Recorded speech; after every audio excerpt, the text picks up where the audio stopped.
Estamos felizes por estarmos na casa do Senhor, amém? Sempre que nós nos dispomos a estar na casa do Senhor para servir e para receber algo mais da parte de Deus, nós recebemos e Deus nos compensa.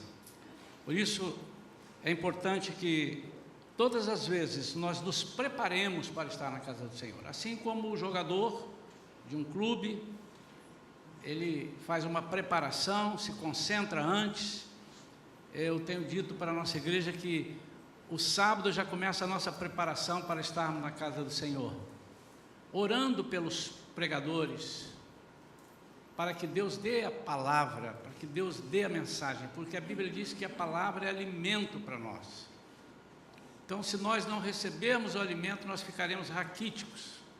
E é muito importante, chega um momento em que o pastor ou o pregador que está encarregado de trazer a mensagem, fica numa situação, o Senhor fala comigo, há ocasiões em que, às vezes, está faltando minutos, horas, e a mensagem não chegou, e a gente fica aflito, né?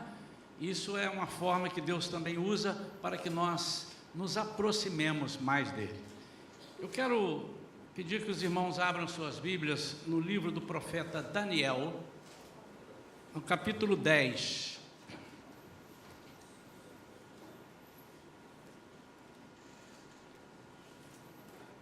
Nós estamos encerrando hoje o período de 21 dias de jejum com propósito para a família.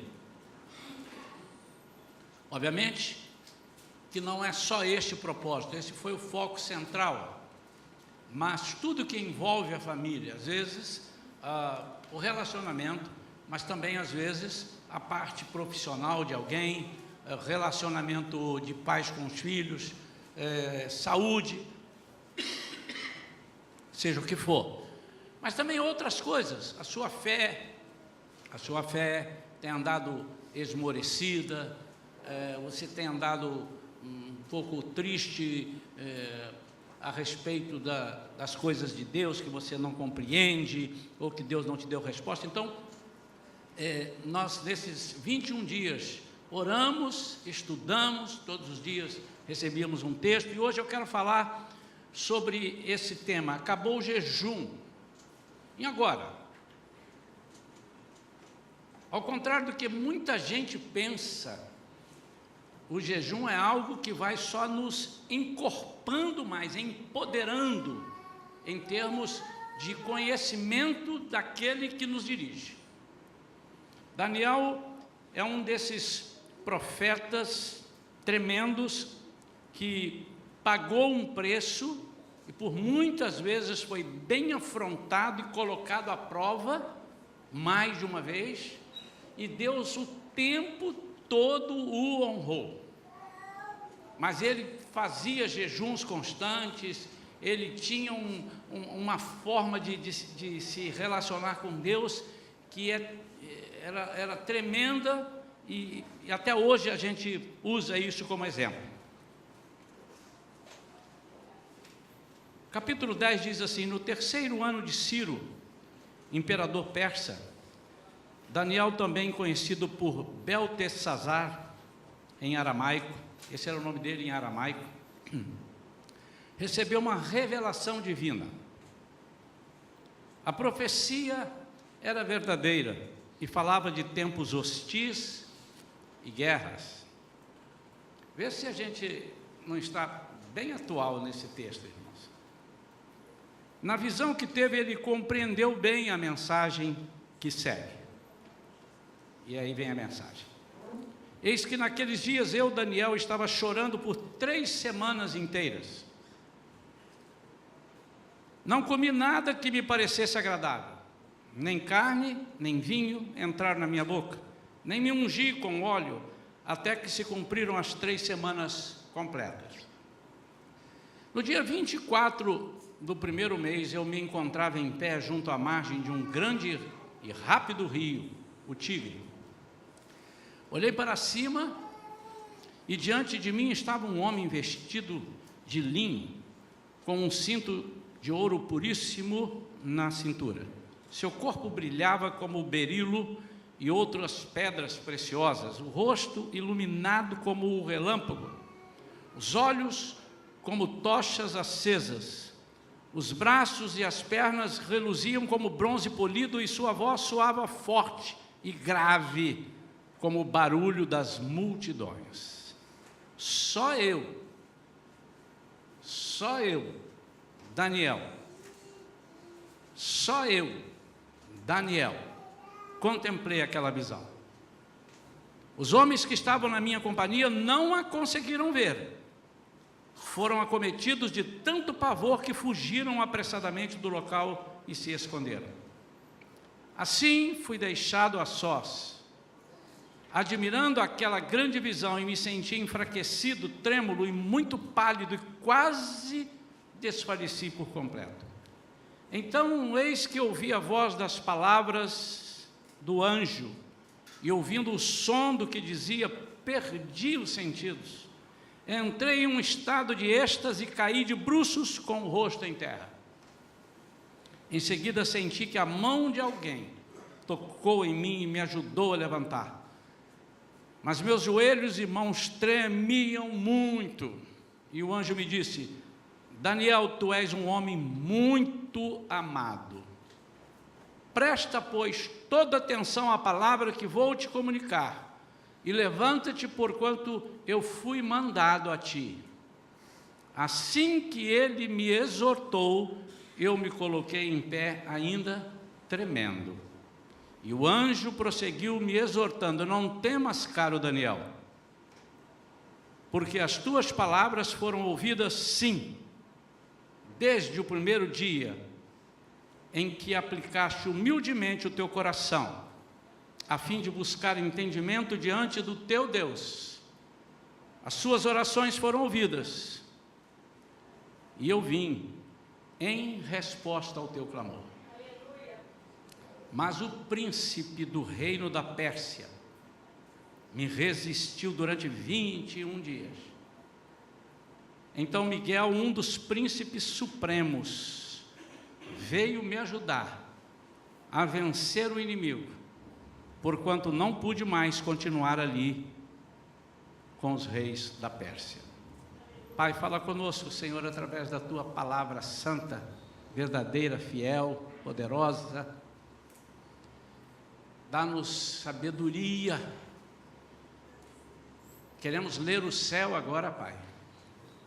Queremos ter essa afinação contigo, e queremos que o Teu Espírito agora se manifeste entre nós e ensine a cada um de nós aquilo que precisamos saber, em nome de Jesus, amém. O jejum, irmãos, é uma coisa que não é nova, é antiga. Desde esses tempos existia o jejum, mas nos nossos séculos, século XX, século XXI, né? Eu sou de outro século, sou do século XX. Então, nos nossos tempos, vamos dizer assim, o jejum foi muito usado e depois caiu em desuso. E de repente, de uns anos para cá, não sei quantos anos, sei lá, 20 anos, 15, 10, ele começa a tomar força novamente, mas a nossa preocupação é que as pessoas não entendessem, e muitos não entenderam. Eu já tive a oportunidade de conversar com várias pessoas que estavam fazendo ou que fizeram jejum e colocaram um propósito completamente fora do que é ou do que serve, para o que serve o jejum. Conversando alguma vez com irmãos queridos, pastores até, olha, pastor, você precisa aplicar no jejum, ele falando para mim. O jejum é um negócio fantástico. Olha, eu fiz um jejum e falei para o Senhor: Senhor, eu quero fazer um jejum e tal. E comecei um jejum. Quando acabei o jejum, comprei um apartamento por um preço maravilhoso. Depois eu entrei num outro jejum. Nesse jejum eu adquiri uma empresa. E eu comecei a ficar olhando aquilo ali. Se ele está conversando com uma pessoa que é pouco experiente no Evangelho, disse assim: pô, tá aí o negócio, você faz o jejum, você ganha um negócio, você faz outro jejum, você ganha outro negócio. Se você quer ganhar 12 negócios, você faz 12 jejum no ano, você vai ganhar 12 coisas. Eu confesso, irmãos, que há momentos assim na vida da gente, eu fiquei um pouco travado e não pude falar, por uma questão de respeito, por ele ser um pastor também, embora colega meu, né? Mas não sabe aqueles momentos que você, não sei por que eu não falei, mas Deus não permitiu que falasse. Mas ele estava tão empolgado. Haverá oportunidade ou de ouvir de mim ou de alguém que o propósito do jejum não é exatamente esse, conquanto essas coisas possam acontecer, conquanto você possa fazer isso e o Senhor te encher de bens. Mas não é essa a figura do jejum. A figura do jejum é aquela que eu vejo em homens de Deus. Daniel é um deles, mas há outros, Pedro, apóstolos, que praticaram isso, uma vida de jejum. Quando Jesus é indagado pelos seus discípulos, porque os discípulos não puderam expulsar um demônio, e ele disse: essa casta só sai com jejum e oração. E eu já expliquei isso aqui à igreja. Ele não estava dizendo assim: você vai para casa, faz um jejum, volta e expulsa ele. Não é isso, mas também pode ser isso. Mas o que ele estava dizendo é o seguinte: é com uma vida de jejum e oração. Você tem que ter vida de jejum e oração. O que é vida de jejum e oração? A vida de Daniel, por exemplo, é uma delas. Há outros, hoje eu me aplico apenas a falar de Daniel. Daniel era um homem, primeiro um jovem, ele veio jovem. Segundo os historiadores, os entendidos em Bíblia, eles eram adolescentes quando vieram para a Babilônia. Ele e seus 3 amigos, Ananias, Misael e Azarias, que eram Sadraque, Mesaque e Abednego, um nome também aramaico. Adolescentes, mas ali eles mostraram uma vida íntima com Deus. Então, a Bíblia me leva a entender e afirmar que eles eram garotos de oração, adolescentes de oração. E é com alegria muito grande que eu falo isso aqui, irmãos. Não que eu quero que essa igreja seja a melhor igreja, porque aí estimula uma competição, mas eu quero que essa igreja seja uma igreja que Jesus possa olhar e dizer: essa igreja tem me agradado. E nós temos tido adolescentes aqui praticando essa vida de oração, e Deus tem falado com as nossas crianças e adolescentes, tem dado revelações, sonhos tremendos. Nós temos sabido disso, não precisamos identificar nenhum, porque os irmãos que estão aqui sabem e lembram. Vida de oração, vida de jejum. Mas quais são as vantagens? Porque o homem, o ser humano, gosta de levar vantagem, né? Qual é a vantagem que eu vou levar nisso? A vantagem principal é de uma vida íntima com Deus, afinadíssimo. Significa não ter distorções nas comunicações. Ele fala, você entende. Você fala e sente paz, porque entende que ele ouviu você. Amém. Tremendo. Então, o que é o jejum? Resumindo, o jejum nos prepara e nos permite entrar na presença de Deus mais intimamente, discernindo os seus propósitos.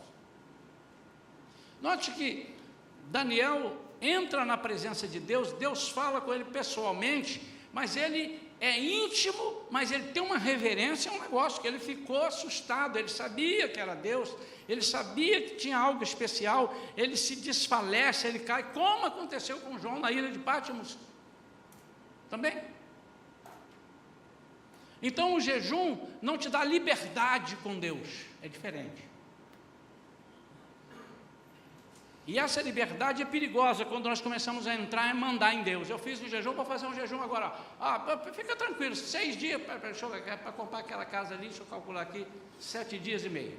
Eu vou fazer um. Então você começa a ter uma liberdade que não lhe é dada.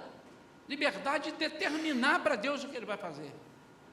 Mas o jejum nos aproxima tanto de Deus, que quanto mais próximo nós estamos dele, nós sentimos um temor tremendo. Isso pode parecer paradoxal. Quando nós chegamos mais perto dele, aí é que nós sentimos o ronco, o trovão, a voz, o poder, e aí que a gente vê, meu Deus, que Deus é esse? Os discípulos sentiram isso quando estavam no barco e veio aquela tempestade, e eles que dominavam o assunto de barco, eram pescadores, já tinham visto outras tempestades. E eles vão lá e falam, Jesus, olha aí, socorre a gente aqui, que a gente não está nem sabendo como é que domina esse trem aqui. Mais ou menos a conversa foi essa, a gente vai morrer, esse barco vai virar.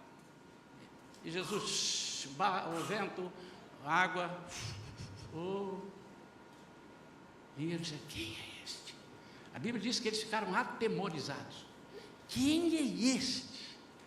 Então a intimidade deve nos levar a temer a Deus, não medo de Deus, mas temer no sentido de eu estou servindo a um Deus. Isso por um lado que pode parecer, eu tenho que assustar, isso é maravilhoso, porque se você não conhece o seu Deus dessa forma, como você vai apresentar esse Deus para alguém? Você vai apresentar um Deus minúsculo, você vai apresentar um Deus que Deusinho, paizinho, tal, Deus é legal. Não, esse Deus, conquanto ele seja, como eu li no Salmos 100, um Deus de um amor leal. É leal, meu irmão. Você não vale nada, eu não valho nada, mas ele tem um amor por você e por mim inigualável. Sim, é verdade. Por causa da graça, por causa da sua misericórdia, e diz a palavra, sua misericórdia é a razão de não sermos consumidos, e ela se renova a cada manhã. Se renovou hoje? Mas é o temor que diz assim, se eu estou assim, quando o inimigo vir, o inimigo vai sair em polvorosa. Aleluia. Vamos então caminhar aqui, versos 5 e 6. Olhei para cima e diante de mim estava um homem vestido de linho com um cinto de ouro puríssimo na cintura. Seu corpo brilhava como berilo e outras pedras preciosas. O rosto iluminado como relâmpago, os olhos como tochas acesas, os braços e as pernas reluziam como bronze polido, e sua voz soava forte e grave como o barulho das multidões. Abra sua Bíblia em Apocalipse, capítulo 1, versículo 12. Voltei-me para observar quem falava comigo, e voltando-me vi 7 candelabros de ouro. E entre os candelabros alguém semelhante a um ser humano, vestido uma longa túnica que chegava a seus pés, e um cinturão de ouro ao redor do peito. Sua cabeça, seus cabelos eram brancos como a lã, tão brancos quanto a neve, e seus olhos como uma chama de fogo. Seus pés reluziam como metal quando é refinado em fornalha ardente, e sua voz como o som de muitas águas. Quem era esse que eu acabei de ler? Quem era esse aqui em Apocalipse, em Daniel? Jesus. Daniel acaba de ter uma visão do Messias pré-encarnado, a visão de Deus, que os teólogos chamam de visão teofânica. Isso é um nome bonito, não é uma visão de Deus. Porque Deus não se manifestou pelo Filho no Novo Testamento, ele já existe antes da fundação do mundo. Então ele apresenta na hora que quer. Essa é a chave da questão do jejum. Quando nós jejuamos, amados, nós aprendemos a nos aproximar de Deus e ter essa intimidade, e sim podemos ver Deus. Eu posso ouvir 2 améns ao menos? Amém. Muito obrigado pelo excesso.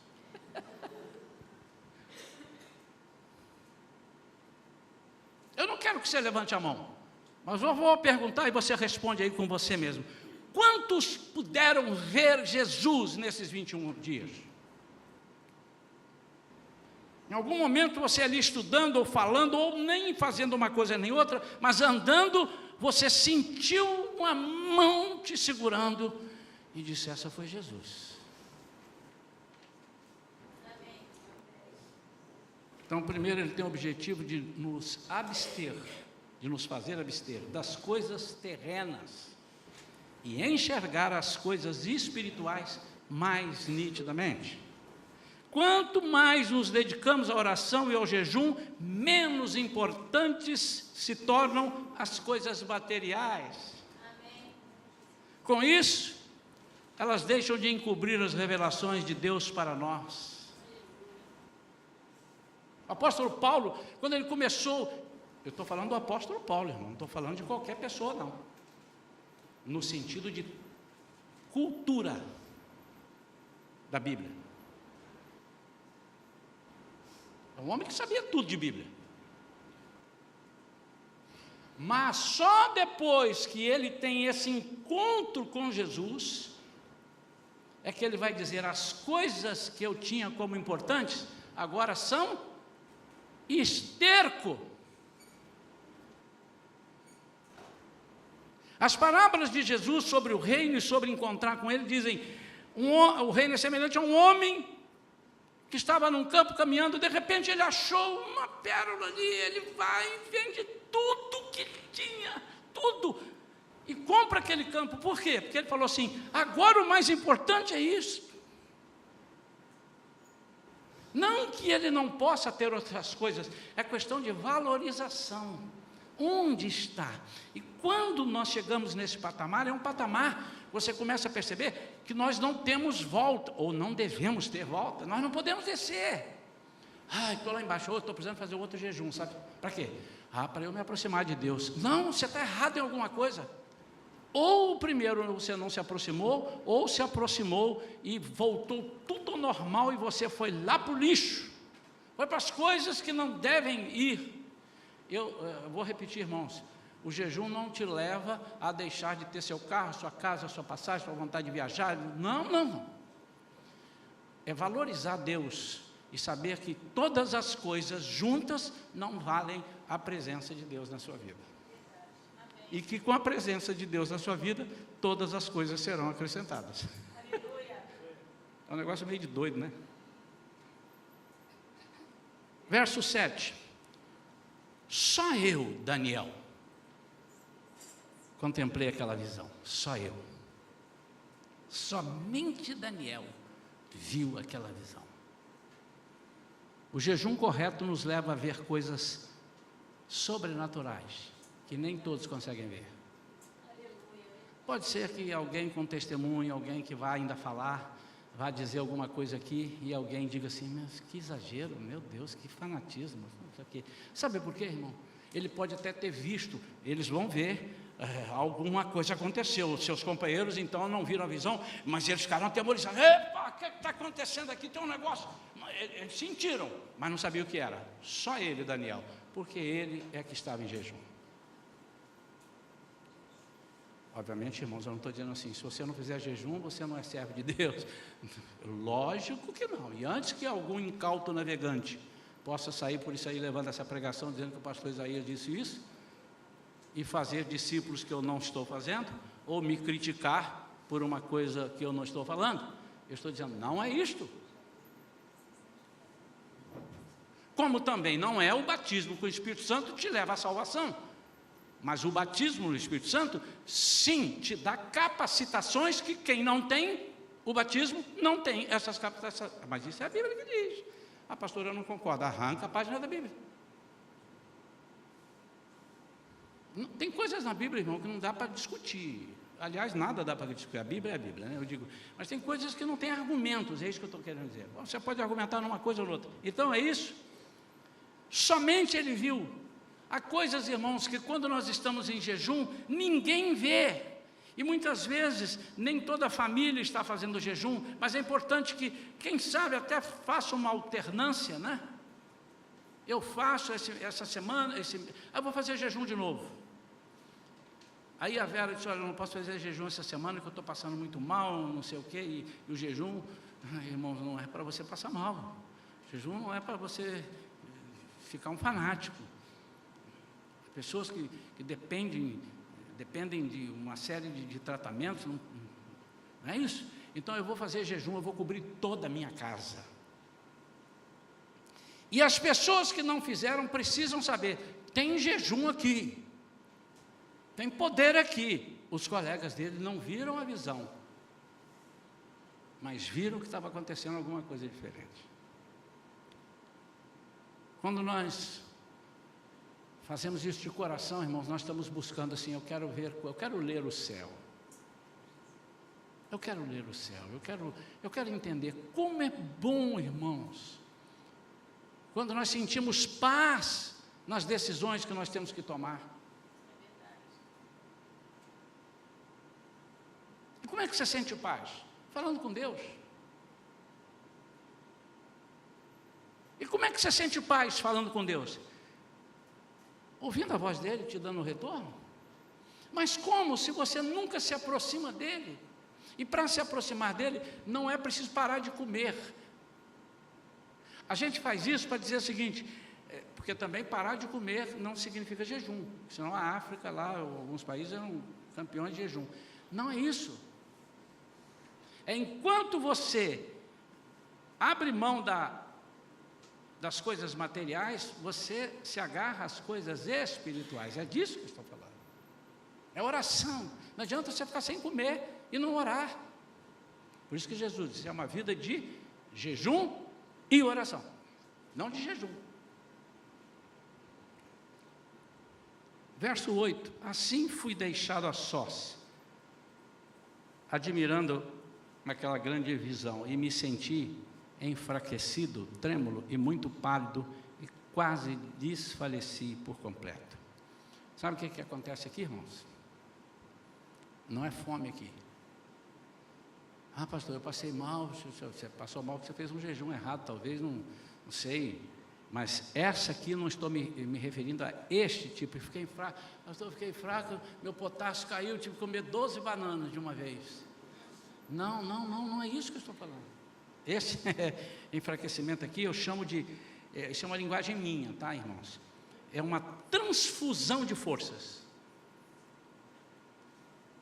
O Senhor esvazia as suas forças para Ele encher com as forças dele.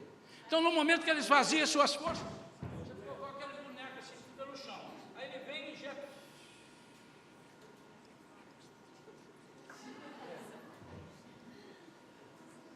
Já dei várias vezes esse exemplo aqui, e vou dar de novo, porque eu amo esse exemplo. O apóstolo Paulo disse, quando eu estou fraco, houve uma transfusão. Então, aqui, ó. Caneca que vocês não estão vendo, caneca nova, pretinha, para combinar com... Se ela estiver vazia, ela está vazia, pronta para ser cheia. Agora, depende do que eu vou colocar ali. Então, quando o apóstolo Paulo disse, eu estou vazio, eu estou propício a ser forte. Esse é o sentido. Porque o Senhor vai encher 100% de mim, porque eu estou vazio. Mas se eu estou 50%, só cabe 50% do Senhor em mim. Então esse momento é o momento da transfusão de forças. Saem as forças naturais para entrarem as espirituais. Este é o grande segredo. Foi essa transfusão que a Vanessa recebeu naquele dia, porque não é explicável. Eu só ali sentado, imaginando, eu já estava chorando. E pensando, Senhor, me livra disso, Senhor, me livra disso. Eu já comecei a orar dali, Senhor, me livra disso. Por quê? Na hora que o menino vai operar, que o médico, a autoridade, não foi qualquer médico, foi um médico, um dos melhores, eu soube da história, chega e diz, está difícil, não sei o que eu vou encontrar. E ela tem umas forças, as forças dela são esvaziadas e recebem as forças de Deus, que dão autoridade, e ela desfalece, e quando ela volta revigorada. Ela dorme, o Senhor disse assim, dorme aí, senão você vai me atrapalhar. Mas quando ela volta, ela mesma diz para o médico, não vai, só vai achar, vai ser isso e tal, enfim. A experiência de Pedro, a experiência de Tiago, A experiência de João no Monte da Transfiguração foi exatamente a mesma. Está lá em Mateus 17, não precisa citar, os irmãos conhecem. Quando os três viram Jesus, e ao lado dele Moisés e Elias, na transfiguração, a Bíblia diz que eles ficaram.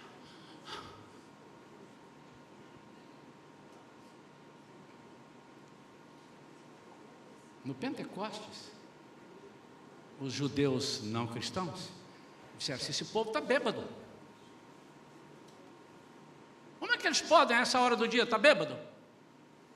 Mas eles não, estavam cheios do Espírito. É que há uma transfusão de forças. E por um instante você parece que está fraco, aí você entra numa força, e é isso que aconteceu. Versículo 10: em seguida senti que a mão de alguém tocou em mim e me ajudou a levantar. Mas meus joelhos e mãos tremiam muito. Note que ele é ajudado a levantar, mas ele continua tremendo. Ele agora vai se levantar, porque ele agora vai ouvir o que Deus tem. Ele não estava orando, ele não estava pedindo, ele não disse que estava chorando, que durante 21 dias ele chorou, não comeu coisas que tinham que comer, e ele estava, era a resposta do povo de Deus para Daniel. Aqui começa o Apocalipse, irmãos. É no livro de Daniel que começa o Apocalipse. Quem quiser ler Apocalipse tem que começar a ler Daniel, senão você não vai entender. É aqui que Deus vai falar com ele sobre as 70 semanas,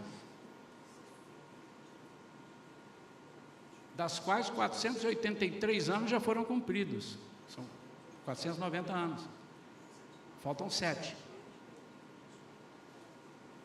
Aqui você vai entender que Deus está falando com os judeus, esses 7 anos ele vai falar com os judeus. Então quem tem dúvida, a igreja fica, a igreja não fica, na tribulação, a igreja sobe porque a tribulação, os 7 anos, é para o povo judeu.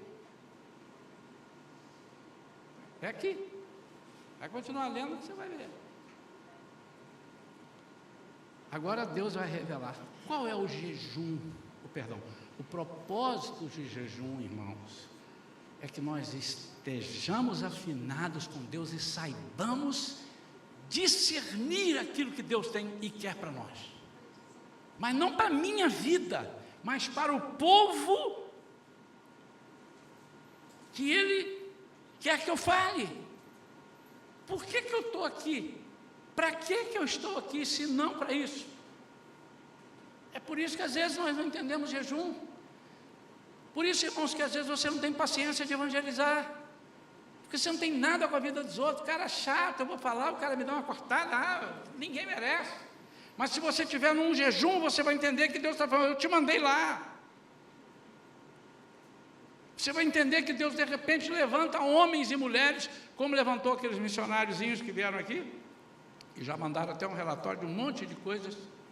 Mandamos a oferta para eles, que os irmãos mandaram, a igreja mandou, e eles já mandaram um relatório de vários lugares. Como é que uma pessoa larga tudo? Novinhos, e vão ser perseguidos, comer comidas horrorosas, você aqui podendo comer picanha. Por quê? Porque Deus falou isso com eles. Eu não estou dizendo que todos têm que ir para lá, mas todos somos missionários. Se nós não formos missionários, não temos que ser crente. Muda de religião. Amém ou não? Amém ou não? Amém. Cada um de nós é um missionário. Versículo 12. Você foi ouvido desde o primeiro dia em que aplicaste humildemente o teu coração a fim de buscar entendimento. Desde o primeiro dia. O que é isso? Refere-se à sua petição, seus esforços para entender o propósito de Deus. Para quem? Para o seu povo. Irmãos, longe de mim fazer juízo de valores ou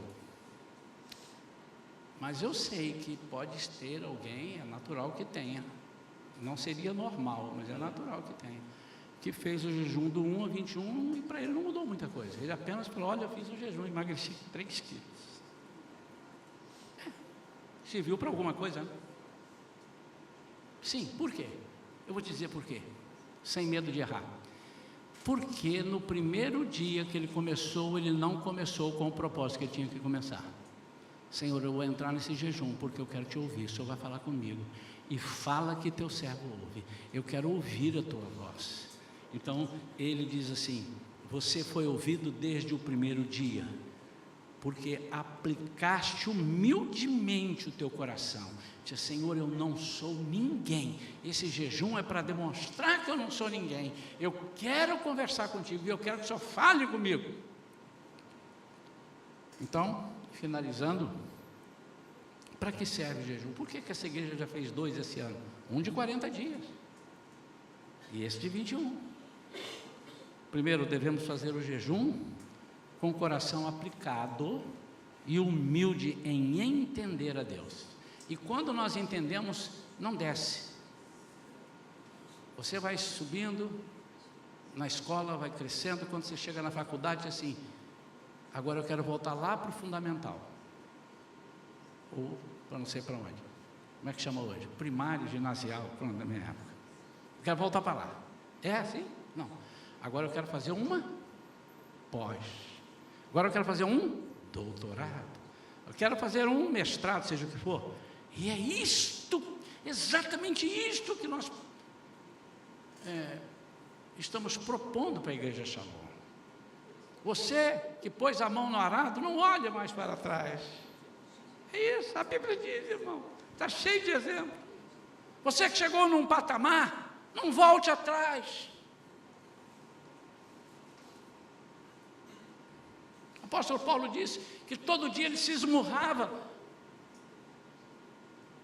para que não acontecesse com ele que depois dele ter ensinado a muitos, ele ficasse desqualificado. Então, nós estamos só caminhando num patamar de elevação, é o nosso next level. Gostaram? Porque nós somos assim, irmãos. Ninguém chega numa empresa dizendo assim: eu entrei como que auxiliar de escritório, eu quero ser auxiliar de escritório a vida toda. Duvido, a não ser você que não quer nada com a vida, aí pode ser, mas não é o caso. Aí você foi promovido auxiliar administrativo, depois você é coordenador disso, agora você é gerente. Diz assim: agora eu vou voltar para auxiliar de escritório. E vou te dizer mais, hein, que Deus está me dando aqui agora. Quando isso acontece por percalços das circunstâncias, e você já era gerente, perdeu o emprego e não acha, e tem que voltar lá para o início, eu vou te dizer o que é que acontece com você. Você fica em crise. E muitas vezes você nega o primeiro emprego que te aparece assim: mas eu começar de novo, de baixo. Aí você não quer, mas como crente você quer? Então essa igreja já fez 2 jejuns, esse agora de 21 dias pela família. A sua família encontrou algo de especial nesses 21 dias? Se alguém encontrou, diga amém. Alguns encontraram. Então, meu amado, é daí para cima. Não tem que você voltar: pastor, eu quero fazer um outro jejum. Para quê? É porque aquele negócio da família tem que voltar tudo de novo. Não pode estar errado, tem alguma coisa errada, irmãos. Eu não estou dizendo que não pode, é que você não tem direito de fazer isso. Não pode, não deve, tem alguma coisa errada. Onde é que está furado esse cano?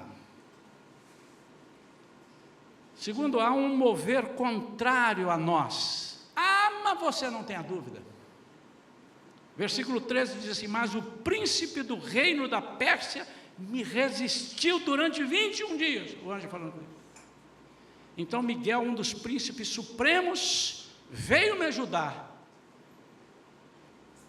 a vencer o inimigo. Olha, meu amado, quando você começa um jejum, começa um mover contrário à sua vida. Diga que sim ou não, duvide ou dó. Ou então você não fez jejum. Mas por quê? Porque isso é natural. O inimigo sabe o que você vai encontrar. Ele está vendo você falar com Deus, ele está vendo você aproximar, ele está vendo você abrir mão das coisas materiais que eram dele. O cara não veio aqui mais, não olhou aquilo, não quer aquilo. E o que houve? E ele está caminhando para o lado do Messias. Ó, rapaz. Aí ele começa numa guerra para você desistir. Mas também há agentes do Senhor que operam em oposição aos intentos de Satanás. Aí é que a porca torce o rabo, como dizia o papai. Porque levanta um exército celestial, agentes de Deus, e se um não está vencendo, vem um mais forte. Agora eu posso fazer isso, agora arrumaram tudo aqui de baixo. Bate o pé, eu imagino o anjo, Miguel, um bichão desse assim, uma espada. Qual é o problema O diabo mete o rabo no meio das pernas e vaza. Vocês concordam comigo ou não, irmão? Ou eu que sou fanático?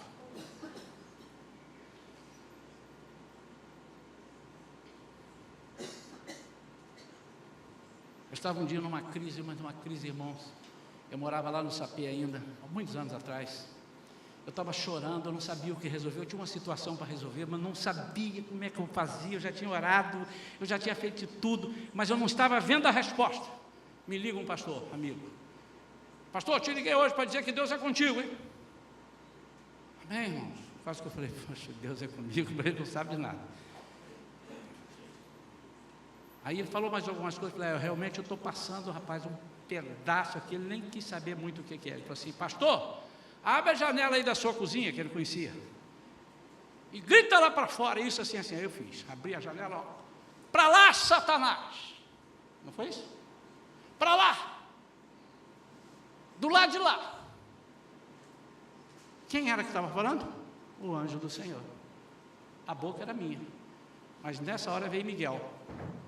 Ele disse isso, Miguel está entrando aí na sua cozinha com uma espada desembainhada. E quando eu falei isso, a impressão que eu tive é que eu vi Miguel pisando aquele, quase quebrou o azulejo ali, o piso. E eu falei com aquela voz, irmãos, vazou, sumiu. O jejum, em outras palavras, é uma guerra espiritual contra a carne. Se você está disposto a pagar esse preço, você está bem, porque quando você achar que as coisas estão sendo derrotadas, os agentes do céu vêm a seu favor e dizem assim, a conversa é comigo. A Bíblia está cheia disso. Josafá diz, Senhor, eu não dou lá e tal. Ele proclamou o jejum para falar, os povos vieram contra ele, está todo mundo vindo aí, Josafá, então ele proclamou o jejum, pessoal. Por quê? Jejum para ouvir Deus. Eu não sei o que eu vou fazer. E ele disse para Deus, eu não sei o que eu faço, mas os meus olhos estão postos em ti. Aí o anjo, a voz de Deus, levanta no meio da congregação um homem chamado Jaziel, e ele diz assim, dai ouvidos, ó Josafá e toda Jerusalém, esta guerra não é vossa, é minha. Zerou. E vocês conhecem a história, precisou dele fazer o quê? Nada. Um lutou com o outro lutou com um, e ele ficou só ouvindo e vendo de camarote. Por isso o jejum deve ser um hábito constante em nossas vidas. Irmãos, o meu desejo é que eu não, ou a pastora, ou eu, ou alguém, não tenha que vir aqui à frente e dizer assim, irmãos, vamos fazer mais um jejum de 17 dias, de 14, de 20, de 19, que você assim, eu vou promover um jejum, dentro da minha casa, 3 dias, 4 dias, 12, uma semana, você não precisa falar para ninguém. Você vai ver o resultado, mas só para pós-graduação. Quem fez esse de 21 dias, vai partir daqui. Quem sentiu que não ficou legal, faz outro então para ficar legal. Mas faz para pós-graduação. Eu quero pós-graduados, doutores, nesse sentido aqui na igreja. Que isso vai ser muito melhor para todos nós. E o inimigo vai ser vencido na nossa vida. Quantos entendem isso e dizem, eu entendo, pastor? Entende mesmo, meu?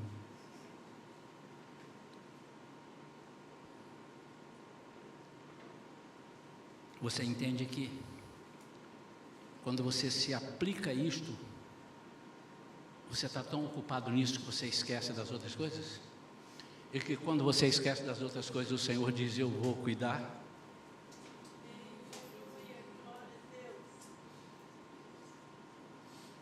Quando você não tiver força para fazer, meu amado, não lute. Lutar sem força é perder na certa. Busque a presença do Senhor. Nós vamos hoje fazer esse encerramento. E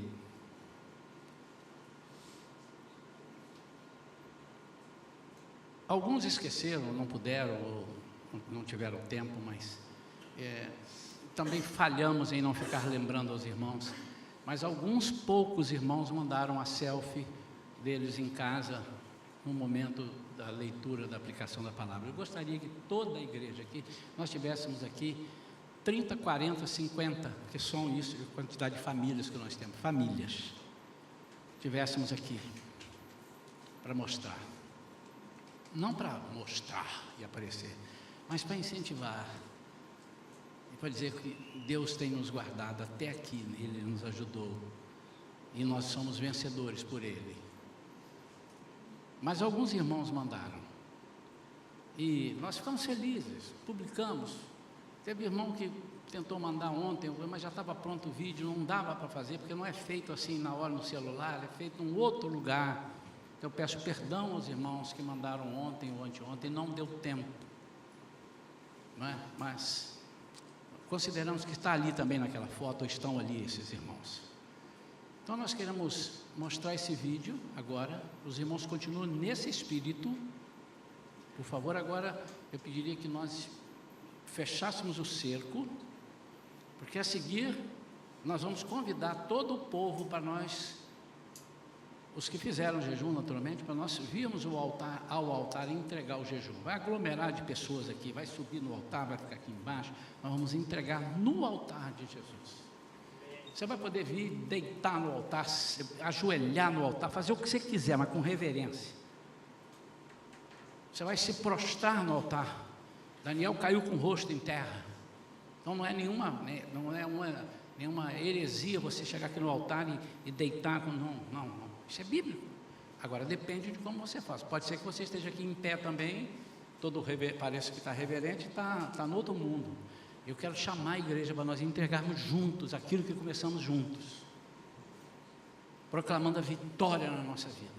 Eu tenho uma esperança, irmãos, que a partir de hoje está havendo uma virada. Ninguém vai nos enganar, nem nós mesmos. Às vezes eu não permito que as pessoas me enganem, mas eu me permito ser enganado por mim mesmo todo o tempo. Nós estamos agora noutra era, noutra vibe. Next level. Outro andar, outro nível. Vamos passar para os irmãos aí e depois nós vamos orar.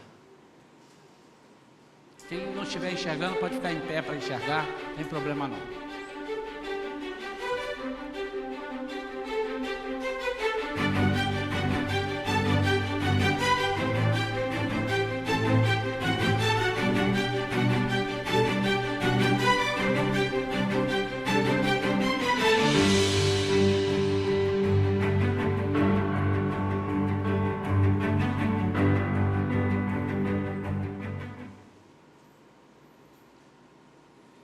Nós queremos louvar a Deus pela vida dos irmãos. E agora nós vamos entregar ao Senhor, dizendo: Senhor, cumprido está. Não vamos aqui avaliar como é que foi o jejum de cada um. Não nos compete. A palavra disse tudo. Por que que Daniel era uma pessoa especial? Por que que quando havia alguma coisa lá no reino, Nabucodonosor teve um sonho, ninguém sabia, e nem ele lembrava do sonho, ninguém descobriu. Daniel, chama Daniel, porque ele era um homem voltado para a oração e o entender a voz de Deus. Ele tinha uma autoridade, uma certeza, porque ele caminhava, e é isso que nós estamos buscando para a Igreja Shalom. Não com pedaços de glória, mas de glória de janeiro a dezembro, de janeiro a dezembro, de janeiro a dezembro. Vamos ficar de pé, queridos. E aqueles então que estão entregando o seu jejum, eu não vou olhar se alguém ficar no banco. Pior do que você ficar no banco é você vir para cá dizendo que fez o jejum e não fez. Isso pior para Deus. Não tem problema, eu não vou ficar avaliando, não vou te perguntar por que você não fez, irmão. Não vou te perguntar, não cabe a mim. Não fique avexado. Mas eu quero que todos que participaram do jejum, que venham. Eu sei que há irmãos que não estão aqui que fizeram jejum. Eu fiz um apelo que nós viéssemos de manhã entregar o jejum, mandei um vídeo para todos. Então, pastor, eu fiz o jejum, já entreguei na minha casa, que é a mesma coisa. É a mesma coisa. Mas o pastor fez uma convocação. E no momento que eu não atendo a convocação, eu estou em desobediência também, não é verdade? Mas isso também não compete a mim. Eu só estou dizendo que há mais pessoas que eu sei que estão em jejum, que já compartilharam conosco, que eu não estou vendo aqui agora de manhã. Mas Deus tem recebido as suas orações, com certeza. Bem? Então vem à frente aqui, nós vamos entregar agora ao Senhor. Todos que fizeram, podem vir. Se não couber todo mundo aqui, pode subir aqui no altar onde eu estou.